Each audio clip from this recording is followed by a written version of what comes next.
जय श्री कृष्ण। स्वागत है आप सभी का मेरे भक्ति भावना यूट्यूब चैनल पर। आज मैं आपको अधिक मास के 23वें अध्याय की कथा सुना रहा हूँ। इस कथा में राजा चित्रबाहु की बहुत ही सुंदर कथा है। आप कथा को पूरा सुने। राजा ने कहा कि हे मुनि, पुरुषोत्तम मास में दीपदान का क्या महत्व है, क्या फल है, सो कृपा करके मुझसे कहिए।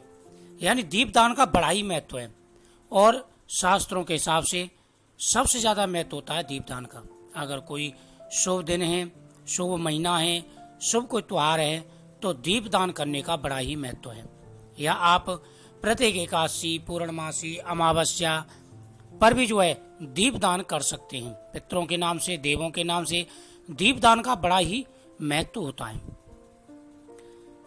वाल्मीकि ऋषि बड़े हर्ष से कहने लगे कि हे राजन, भाग्य नगर में चित्रबाहु नाम का राजा राज्य करता था।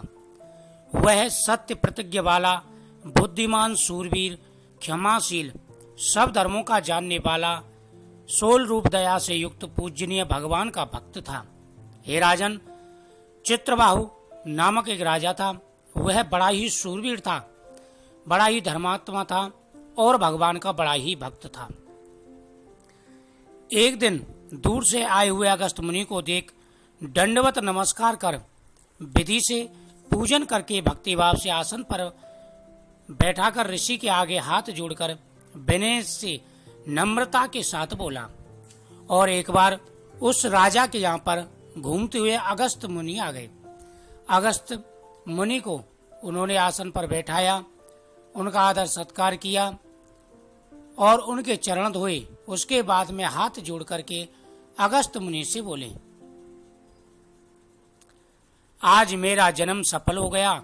जो श्री कृष्ण के सेवक मेरे घर पर आए हैं। सिर झुकाकर राजा हाथ जोड़कर के बोला कि महाराज, मेरे यहाँ बहुत सी लक्ष्मी और अकंटक राज्य कैसे हुआ, यह पतिव्रता स्त्री कैसे प्राप्त हुई, मैंने ऐसा कौन सा कार्य किया, कृपा करके मुझे बताइए। और उन्होंने अगस्त मुनि के सामने हाथ जोड़कर के कहा कि हे मुनि, कृपा करके मुझे ये बताइए कि इतना अच्छा राज्य, इतना धन, पतिव्रता स्त्री मुझे किस कर्म के द्वारा प्राप्त हुआ है। अगस्त जी राजा से बोले कि हे राजन, मैं तेरे पूर्व जन्म का चरित्र कहता हूं। सुंदर चमत्कारी मैं मणिग्रीव नाम से तू था। तू नास्तिक, दुष्ट चरित्र वाला, कृतज्ञ, खोटी नीति वाला, परंतु तेरी यह सुंदर स्त्री मन, क्रम और वाणी से पति सेवा में परायण पतिव्रता थी। हे राजन, पिछले जन्म में तुम बड़े ही निठुर, पापी, दुराचारी थे, लेकिन तुम्हारी जो स्त्री है यह बड़ी पतिव्रता थी, भाग्यशाली, धर्म में निष्ठा करने वाली थी। तू पाप कर्म करने वाला, जाति वालों और भाई बंधुओं से त्यागा हुआ था और तेरे कर्मों को देख करके सभी भाई बंधुओं ने तेरा त्याग कर दिया था। क्रोधी राजा ने तेरा सब उत्तम धन छीन लिया, फिर तो कुछ बचा हुआ जाति के लोगों ने छीन लिया। और हे राजन, तुम्हारा सारा धन राजा ने छीन लिया और जो कुछ थोड़ा बहुत बचा था वह तुम्हारे घर बंधु वालों ने छीन लिया था।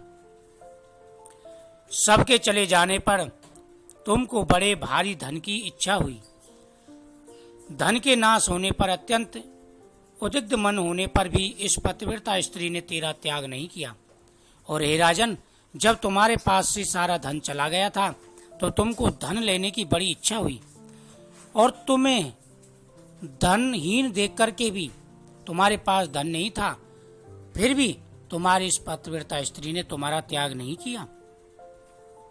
हे राजन, इस तरह उस वन में तू रहता। एक दिन मणिग्रीव धनुष उठा मृग के मांस के लिए बहुत से सिंह मृगों से भरे हुए वन को गया और एक बार शिकार खेलने के लिए भरे हुए यानी मृगों से भरे हुए जंगल में आप पहुंचे। उस मनुष्य रहित वन के मार्ग में उग्रदेव नाम से प्रसिद्ध मुनि दिशा भूलकर दोपहर होने से अत्यंत पीड़ित मूर्छित तो वहां पर गिर पड़े। तब उस मार्ग के भूले हुए दुखित ब्राह्मण को देख तेरे मन में दया उत्पन्न हो गई।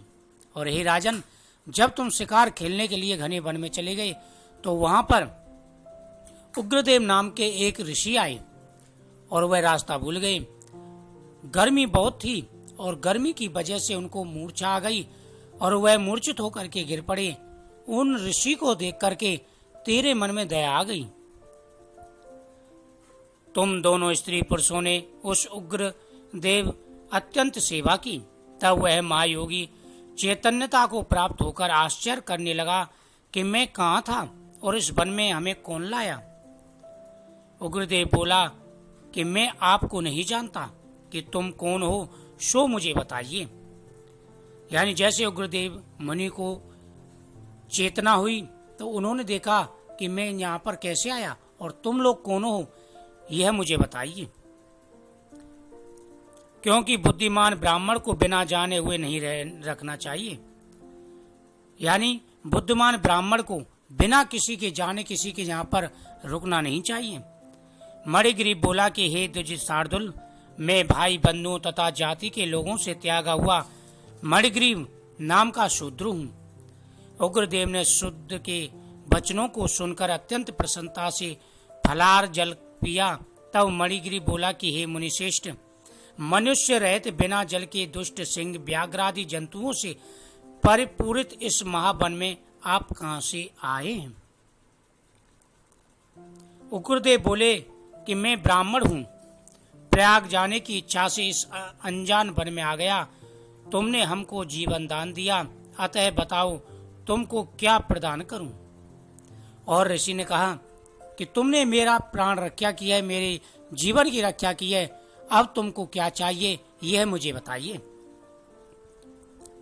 किस दुख से तुम दोनों स्त्री पुरुषों ने वन का आश्रय लिया है, सो हमको कहो, मैं तुम्हारे सब दुख दूर करने की चेष्टा करूंगा।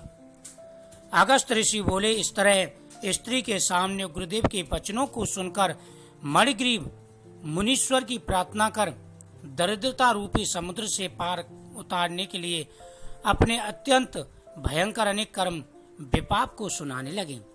और जब उग्रदेव मुनि ने उनसे पूछा कि तुम लोग कौन हो और तुम्हें क्या कष्ट है, किस कारण से तुम्हारी यह दशा हुई है, मुझे बताइए, मैं कोशिश करूंगा कि तुम्हारे सारे दुखों को दूर कर सकूं।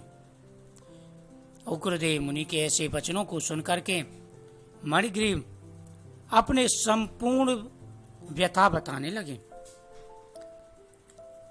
उन्होंने ऋषि को अपनी पूरी कहानी बताना शुरू कर दी। किस प्रकार से जाति के लोगों ने उनसे धन छीन लिया, उनको निकाल दिया, भाई बंधुओं ने भी उनका त्याग कर दिया और किस प्रकार से राजा ने भी उसका सारा धन छीन लिया। इति श्री अधिक मास का 23वां अध्याय संपूर्णम। बोल राधा कृष्ण भगवान की जय।